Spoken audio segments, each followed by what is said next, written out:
Have you ever wondered how close you've come to danger without even realizing it? At Shivering Vault, we take you there, one story at a time.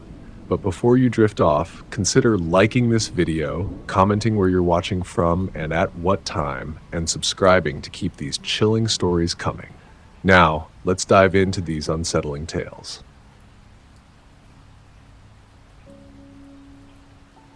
This happened last summer. It was late July, and California was deep into one of those god-awful heat waves that turn your car into an oven even if it's only been parked for 5 minutes. My fiancée Natalie and I decided to take a trip down to the Salton Sea. We'd both been wanting to get out of the city, and honestly, things between us had been kind of strained. I won't get into that too much, but we were in a rough patch. The idea was that we'd drive down, just the two of us, no distractions, just desert roads, roadside motels, cheap food, and long talks. A way to reset. We left from the Bay Area and were taking the long way down, cutting across central California, then dipping southeast toward the desert. Around mid-afternoon on the second day, we found ourselves on some highway. I forget which one exactly, but it was one of those stretches where you don't see another car for miles, and the heat shimmers off the road like you're hallucinating. We were hungry, and Natalie had to pee, so we took this random exit. No number, no name, just one of those faded green signs half covered by dust. We figured we'd find a gas station or something, maybe snacks. The road off the exit was cracked and looked like it hadn't been paved since the 80s. It curved through nothing but empty desert brush, scrub, and dirt for a good couple miles before we spotted this diner. I swear it looked like it had been frozen in time. A rusty old gas station with one pump was off to the side, and the diner sat behind it, this squat building with a peeling red roof and flickering neon that read, "Food." That was it. Just food. We pulled in, and the parking lot was mostly empty. Just a couple cars, one of them a faded blue sedan and the other an old rust-colored pickup with a cracked windshield and one of those busted rear-view mirrors dangling by a wire. Something about the place gave me a weird vibe immediately. I don't know why. It just felt abandoned, but not in the physical sense. Like it was emotionally empty, if that makes any sense. Like a place where people end up when they've run out of everywhere else to go. But Natalie was already halfway to the door by the time I shut the engine off. She was hungry, and she hates stopping at gas stations to pee unless it's absolutely necessary. Inside, the diner was dead quiet. There was an old radio playing some kind of AM country station low in the background, but that was it. The place had 6 booths, all with that weird cracked red vinyl that sticks to the back of your legs when it's hot. A row of spinning stools at the counter. The lights flickered every few seconds. The air smelled like burnt bacon grease and dust. There was a waitress, mid-50s maybe, with smoker's voice and a name tag that said Penny, and we could hear someone moving around in the back, probably the cook. But what caught my attention right away was the guy sitting at the farthest booth in the corner, all the way in the back. He was alone. Just him. No food, no drink, except for a half-full mug of coffee that looked like it'd been sitting there for a while. He had a notepad open in front of him, one of those yellow legal pads, and he was scribbling something fast, almost violently, like he was trying to rip through the paper. But every few seconds, he'd stop and just look at us. I didn't notice at first. Natalie did. I was looking at the menu, trying to decide whether I trusted the meatloaf here. She leaned in and whispered, "That guy is staring." I glanced up and sure enough, the man in the booth had angled his body slightly to face us more directly. He wasn't being subtle about it. It wasn't one of those quick glances either. It was sustained, like he was studying us. He had on a dirty ball cap, one of those mesh-backed ones that truckers wear, and a flannel shirt with the sleeves rolled up. Couldn't have been more than late 30s or early 40s, maybe. Hard to tell. He had a rough face. The kind of face that looks like it's never smiled before. When he realized I was looking back, he dipped his head down quickly and went back to his notepad. I told Natalie, "Let's just order quick and go." The food came fast. Grilled cheese and fries for her, chicken tenders for me. Not bad, honestly, but I didn't enjoy it. I kept sneaking glances at the guy. He barely moved, except every so often to write something again or take a sip of that cold coffee. He never touched a phone, never spoke. After maybe 20 minutes, we finished and walked back out to the car. The sun was starting to lower a little. It still had that brutal heat, but the light was shifting to that orangey tone you get in the desert around 6 p.m. As we backed out of the parking spot, I noticed the guy had come out too. He wasn't far behind us. He was walking across the gravel lot toward that rust-colored pickup. He climbed in slow like someone with bad knees and shut the door gently. He didn't leave right away. He just sat there, and as we pulled out onto the highway, I glanced back and saw his headlights turn on. He was following us. At first, I brushed it off. It was the only road out of that diner, after all. Of course, he was heading the same direction. But that's not the part that got me. What got me was the fact that he waited until we pulled out before he did. And he didn't speed up. He stayed a few car lengths behind us, just far enough that we couldn't see his face. Natalie said nothing for a while. She was on her phone, scrolling through GPS options, maybe looking for the quickest route back to the freeway. I didn't say anything either, but I kept checking the rear view. The truck was still there. We'd only been back on the road for about 5 minutes when I saw his truck again in the rear view. Still behind us, not tailgating, not speeding, just there. I told myself maybe he was just heading the same way. Maybe he lived out there. That's what Natalie said too, kind of brushing it off. But I could tell she was getting tense. She'd gone quiet again, and every few seconds she'd look over at the mirror on her side. There was this long stretch of road with nothing on either side, just dry hills and power lines and the occasional saguaro. The heat was starting to cool a little, but that weird tension hadn't gone away. It felt like there was a weight pressing against my chest, and I realized I was gripping the steering wheel too tight. Then something happened that made my stomach drop. We took a random right onto an old service road. It wasn't on the GPS, but I told Natalie I wanted to check out a weird rock formation I thought I saw in the distance. Total lie, I just wanted to see if the guy would follow. It was a narrow dirt road, barely wide enough for one car, and it curved up into a low ridge. I watched the mirror the whole time. A full minute passed. Nothing. 2 minutes. Still nothing. Just when I was about to exhale and feel stupid for being paranoid, I saw the top of the pickup's cab appear over the ridge behind us. He'd followed. Natalie gasped. She wasn't looking at her phone anymore. She was fully sitting up, turned in her seat. I stopped the car right in the middle of the road, and she was like, "Why'd you stop?" I said, "We're not going any further. I just want to see something." And I waited. The guy didn't honk, didn't slow down. He just kept coming until he was maybe 100 feet behind us. Then he stopped too. I put the car in reverse for a second, like I was thinking about backing up toward him, and the second I did that, he turned his wheel slightly, just enough to point the truck's front end off to the side, like he was blocking the road if we tried to go around. I didn't back up, I didn't move, I just stared in the mirror. I couldn't make out his face anymore. The sun was low and his windshield was a mess of glare and dust. We sat there like that for maybe 30 seconds. Then I turned back around, drove forward slowly, made a wide turn into a patch of dirt, and headed back toward the highway the way we came. I didn't see him behind us again for at least 5 minutes. And then, boom, there he was. Back in the mirror. Right behind us again, like he was waiting for us to loop around. At this point, I wasn't trying to pretend anymore. I told Natalie straight up, "I think this guy is following us." She didn't argue. We kept trying turns. More random exits. Old roads. doubled back twice. I even tried pulling into a truck stop, getting out of the car, and pretending to fuel up just to see what he'd do.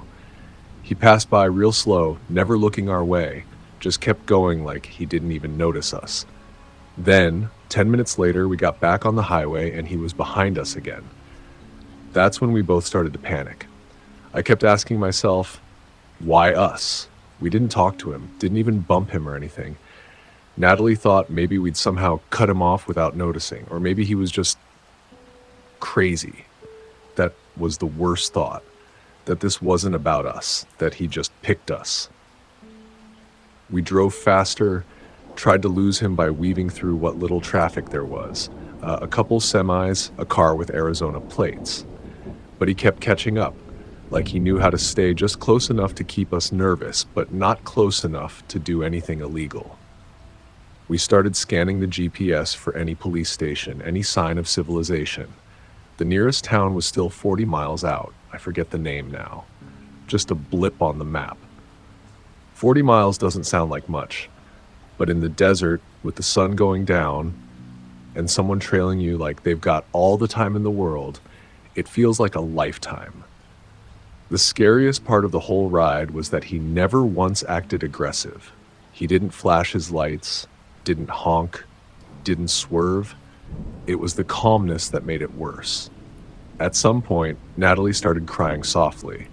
I kept checking the rear view every few seconds until it felt like a nervous tick. My neck was sore from turning so much. And then, just as we were hitting the outer edge of that little desert town, the truck disappeared. Gone. Vanished from the road. I kept driving fast, eyes darting to the side roads and gas stations and buildings as we sped through town. He wasn't behind us anymore. We made it to the police station, which was basically just a double-wide trailer with a dusty flag out front. One cruiser parked outside. I pulled in so fast the tires screeched. Inside, it was quiet. A young cop was at the desk, maybe mid-20s, looked bored out of his mind. He stood up quick when he saw Natalie's face. I must have looked insane too, all sweaty and frantic. We told him everything, gave a full description of the guy, his truck, the diner. I showed him on my phone where we'd stopped and every road we'd turned down. He was calm, took notes, said he'd put out a notice to nearby patrols and scan traffic cameras if he could. Then he said something that still freaks me out. He goes, "You said he had an old rust-colored pickup? Like, really beat up looking?" I nodded. He paused, then said, "You're not the first people to come through here talking about a guy like that." When the cop said that, "You're not the first people to come through here talking about a guy like that," Natalie looked at me, and I think we both had the same reaction. Not relief, more like confirmation. Like that cold feeling you get when you realize your worst fear wasn't paranoia, that it's real, and worse, it's not new. I asked him, "What do you mean? Other people came in? About the same guy?" The officer hesitated. I remember that so clearly. It wasn't a dramatic pause like in movies. It was more like he was trying to decide what to say and how much to say. He leaned on the counter and lowered his voice like someone might be listening, even though we were alone. "Couple times a year," he said. "Usually in the summer. Always a couple. Sometimes families. Same basic story. You stop somewhere along the highway, get this guy staring at you, then you notice he's following. Nobody ever gets a plate number. And by the time they reach us, he's gone." I asked him if anyone had ever gotten hurt. He shook his head. "Not that we know of. But I'll tell you this. Nobody sticks around long enough to find out what his intentions are. They do exactly what you did. Drive fast, come here, disappear back to the city. We check the area when we can, but it's desert out there. Miles and miles of nothing." That's what really stuck with me. Miles and miles of nothing. He offered to send a unit out to the diner, maybe patrol the highways a little, but I could tell by the way he said it that it wasn't going to amount to much. It was more for show than anything else. We weren't exactly giving him a lot to go on. I showed him the GPS trail on my phone, every turn we took. He nodded along, wrote a few notes, and said he'd log everything just in case. He asked if we wanted to file an official report, but we both said no. I think we just wanted to get the hell out of there. He gave us directions to a motel a couple miles down the road, said we should stay the night, rest, and head out in the morning. I agreed mostly because Natalie looked like she was about to fall apart. When we got to the motel, a single-story place with yellowed siding and a flickering vacancy sign, I parked around the back where the truck wouldn't be visible from the street. I sat in the car for a while after I turned off the engine, just listening, watching the mirror, nothing. The lady at the front desk barely looked up as she handed us a key. Room 1008. The lock stuck, the AC barely worked, and the TV buzzed with static. But it was 4 walls and a door. That's all we needed. Natalie fell asleep fast, still in her clothes, wrapped up in the scratchy motel blanket. I stayed awake for hours. I couldn't stop thinking about that guy. At one point, maybe around 2 a.m., I heard a car drive by on the highway behind the motel. My body went stiff. I didn't move. I just lay there, listening. But the sound faded away. Nothing else happened that night. The next morning, I checked the lot before we left.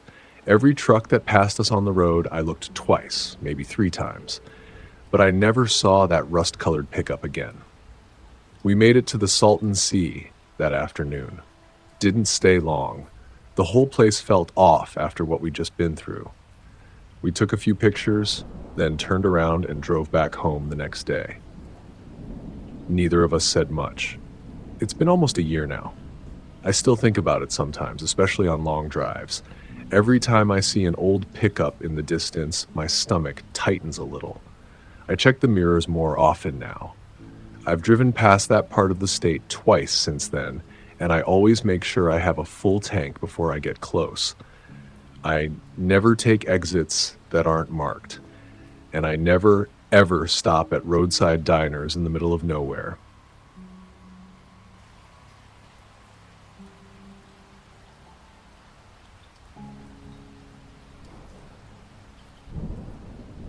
I've never really written something like this before.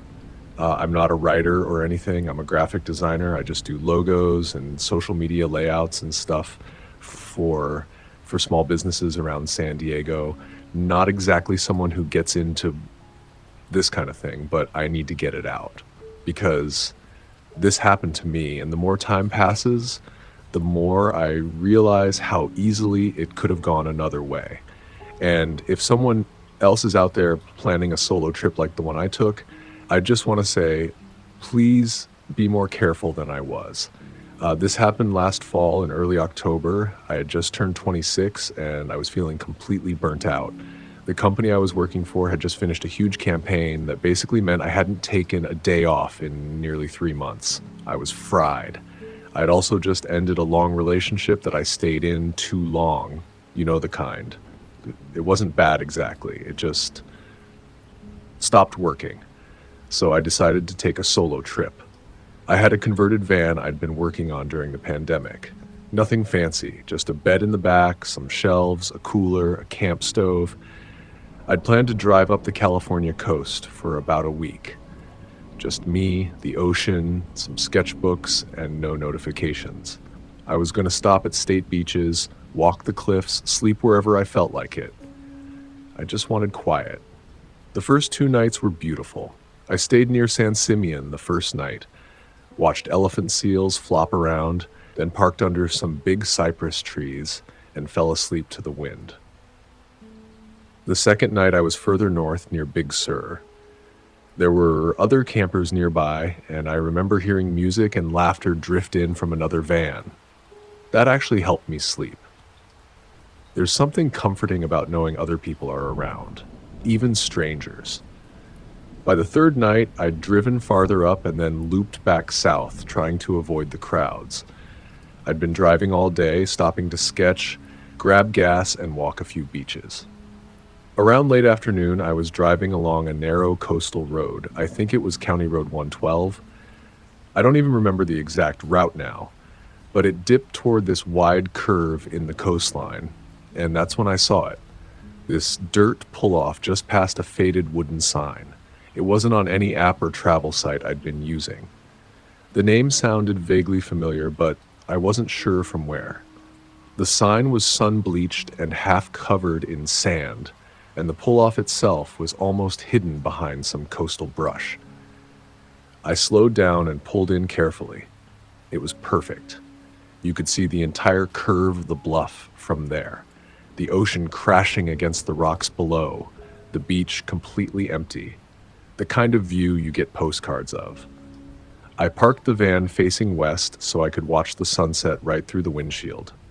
There were no other cars in sight, no houses, no buildings, just the road behind me and the ocean in front. It was quiet, really quiet. That kind of quiet that's nice for the first few minutes and then starts to feel heavy, like something's missing. But I brushed it off. I chalked it up to nerves or maybe just too much time in my head. I made myself some pasta on the camp stove, ate it sitting on the roof of the van with my sketchbook, and watched the sky go pink and gold and then finally dark. I texted a couple friends. One of them, Leah, joked that she'd kill me if I got kidnapped by some backwoods sea guy.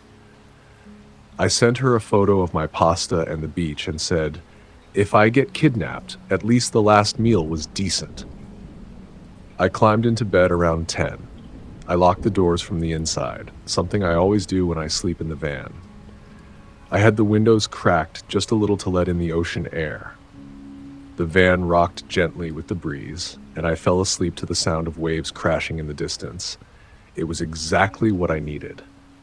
Or at least it felt like it. Until around 2 a.m., I don't remember what woke me up. I didn't hear anything obvious. No big bang, no horn. It was like my brain just flipped on. I opened my eyes, still kind of groggy, and laid there for a second trying to figure out what felt off. It was dark, like pitch dark. No moon, no lights, no stars. Just the black silhouette of the cliffs and the faint silver line of the ocean way out in the distance. At first I thought maybe I'd had a bad dream. That happened to me sometimes when I slept in new places. But then I heard it. Rustling. Soft. Barely there. Like someone brushing past dry bushes or sand shifting underfoot. I sat up slowly, not making any noise. I listened harder. Nothing for a few seconds, just the wind. Then, crunch. Gravel. Footsteps. I froze. Every single hair on my body went stiff. It wasn't wind. It wasn't an animal. It was the sound of deliberate steps. Slow, careful, close. I reached for my phone without turning the screen on and sat completely still, my back pressed against the side of the van. My breathing had already changed. I could feel my chest trying to slow itself down, even though my heart was slamming like a drum inside me. The steps circled. Right side. Pause. Back. Left side. Stop. I couldn't see anything out the windows. The way I'd parked had the cliff on one side and bushes behind me. My windows were tinted and I had the curtains half drawn, but not fully. I'd gotten lazy about it because I thought I was alone out there. And then I heard it, the soft sound of a door handle, jiggling. First the back. I swear I stopped breathing. It wasn't aggressive.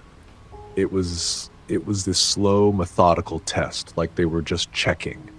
One light jiggle, then nothing. Then again, then silence. I reached down and clutched my keys, still not turning on any lights, still not moving. The person circled again. Next, the side door, same thing. Gentle, just enough pressure to see if maybe I'd left it unlocked. I hadn't. Thank God I hadn't. I wanted to call someone, but the idea of the screen lighting up made me sick. Whoever was out there was close enough to see even the slightest glow. I didn't know if they had a weapon. I didn't know if they were alone. Another pause. Then, my driver's side door, the one 2 feet away from where I was sitting. The sound of the metal handle being touched was so soft I almost thought I imagined it. But it was real. And then, like before, a slow pull. 1, 2, then let go. Silence again. I sat there, paralyzed, my phone in one hand, keys in the other, and then something I'll never forget, a light tap against the rear window. Not knocking, tapping, just once, then twice. That was it. I didn't think, I didn't breathe, I just moved. I slammed the keys into the ignition.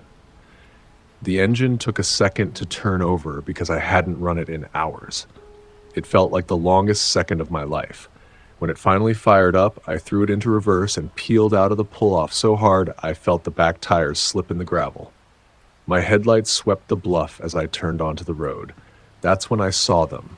For a split second, in the high beams just off to the side, half behind the bushes, a person. Tall, standing still, wearing a hood.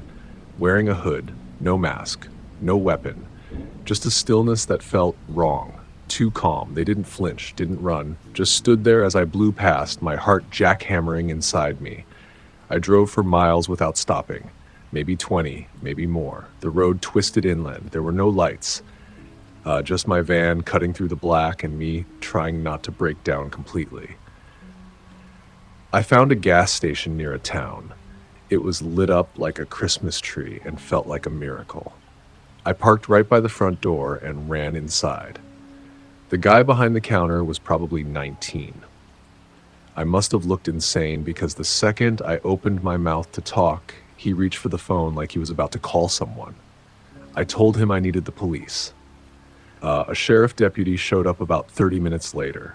Older guy, mustache, completely calm, like nothing ever surprised him anymore. I told him everything: the pull-off, the footsteps, the handles, the tapping, the person in the bush. He listened, nodding slowly. When I was done, he asked, "Did you see a weapon?" I said no. "Did they try to break in?" I said no, but they tried every door, every single one.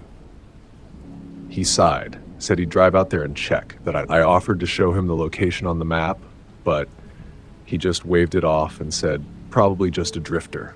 Happens sometimes, especially around this time of year." No report was filed. I didn't go back to that bluff. I didn't even finish my trip the way I planned. After the cop left, I stayed parked under the lights of that gas station until the sun came up. Didn't sleep. Just sat there replaying the sound of those footsteps over and over, like a loop I couldn't turn off. Around 7 a.m., I got back on the road heading straight south. I drove all day and made it home that night, back to San Diego, back to my apartment, back to the noise of the city. I parked the van and didn't touch it for a week. I don't know. Maybe I overreacted. Maybe it really was just some drifter or someone looking for food or shelter. But when you're alone, half asleep in a van in the middle of nowhere, and someone's testing every door, tapping on the glass like they're waiting for you to respond, it doesn't feel like an overreaction. It feels like survival. That night changed something in me. I still go on road trips, but I don't camp solo anymore. I don't park in remote areas, no matter how pretty the view is. Some part of me just can't relax like I used to. And maybe that's a good thing. Maybe being careful is what kept me safe that night. I didn't get hurt. Nothing technically happened. But that fear, that sick, helpless animal panic stayed with me. And honestly, that's enough.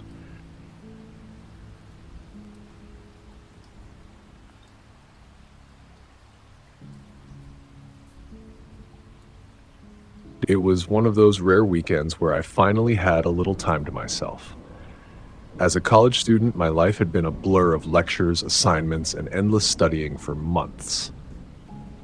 I hadn't seen my aunt, who lived in Northern California, in ages. She lived in a small, secluded town up in the forested hills, away from the busy city life of Los Angeles. She had invited me to visit and stay with her for the weekend, and to be honest, I needed the break. So I packed up my car and hit the road. The sky was clear, and the weather was perfect for a solo road trip. I had my music queued up, old school indie rock, my favorite kind. I could feel the excitement bubbling up inside me as I drove north on the I-5, the open road stretching ahead with little traffic.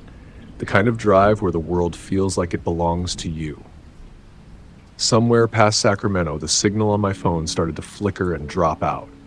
No big deal. I was just getting into the more rural areas and I figured it'd be fine. I pulled over for gas, stretched my legs, and checked the map. I wasn't too far from my aunt's place, just had to take a few more back roads.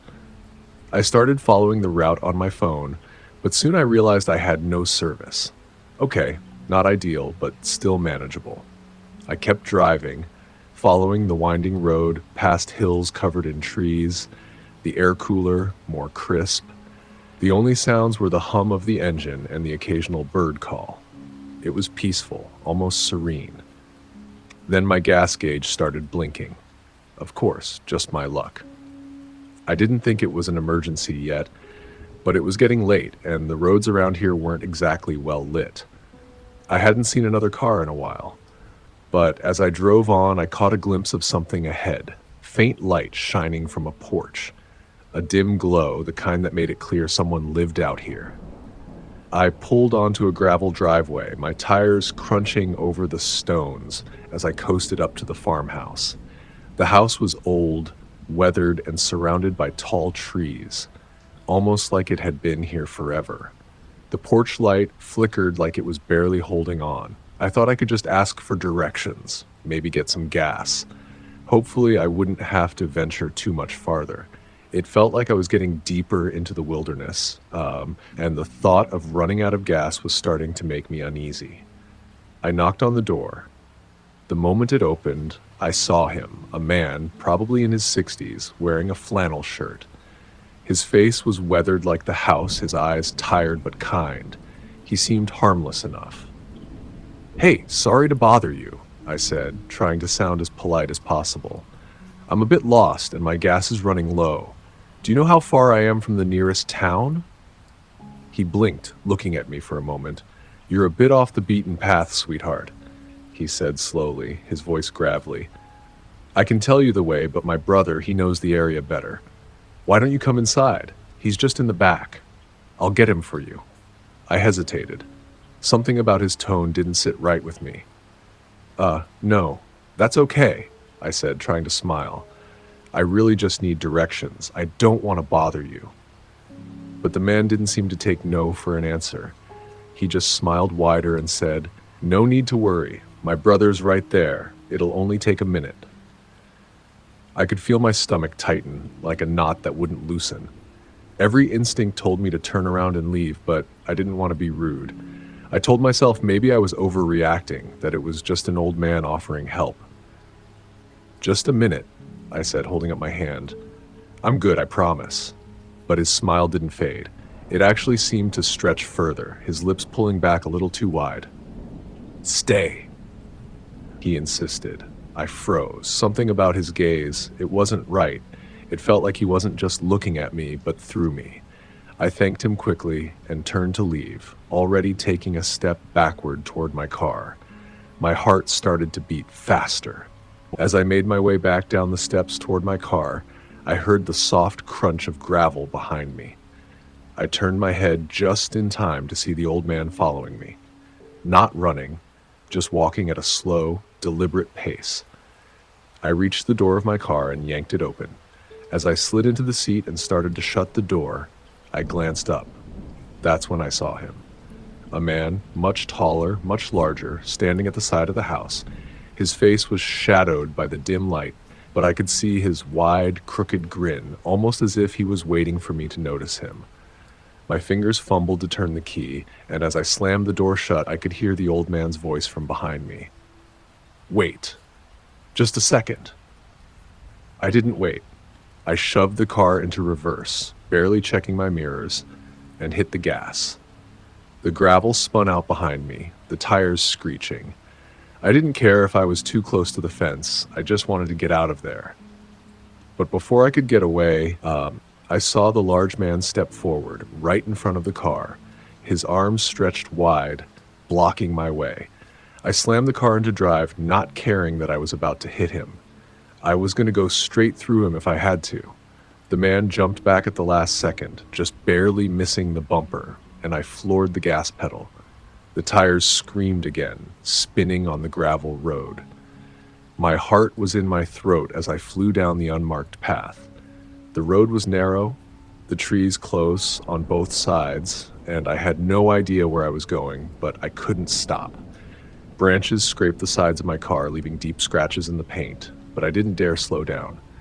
The headlights flickered with every bump. I almost drove off the edge twice. The road was treacherous, like it hadn't been touched in years. But somehow I kept it together. I kept the car steady and pushed it faster, my mind racing as fast as my heart. I finally saw a break in the trees and a faint glimpse of a larger road. I didn't stop until I hit the state highway. The streetlights were a beacon of sanity. I couldn't breathe, and my hands were shaking as I gripped the steering wheel. I barely made it to the nearest gas station. At the gas station, I immediately called 911. I tried to explain everything, the old man, his brother, the way they acted, but my words were coming out in a jumble. I gave the operator the address of the farmhouse, and within minutes, the police were on their way. I couldn't drive back, not after what happened. I sat in my car, trying to calm my breathing. It felt like hours before the officers arrived. They told me they'd check out the farmhouse, but when they came back, their faces were blank. "There's nothing there," one of the officers said, his voice flat. "It's abandoned. No sign of anyone." I felt my stomach twist. What the hell? I had seen them. The officer gave me a half-hearted smile, like probably thinking I was overreacting.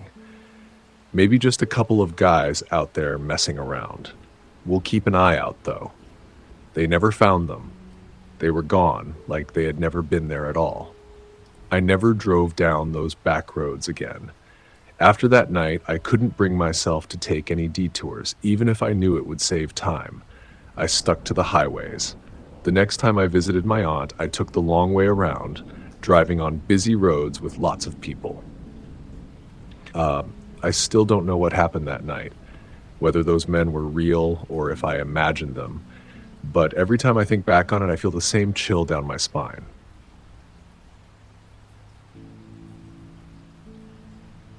That's it for today's tale from Shivering Vault. If you have a story worth sharing, drop it in the comments or send it our way. Don't forget to subscribe and share with your fellow thrill seekers. As always, the Shivering Vault thanks you for unlocking today's tale. Until next time, the vault awaits your return.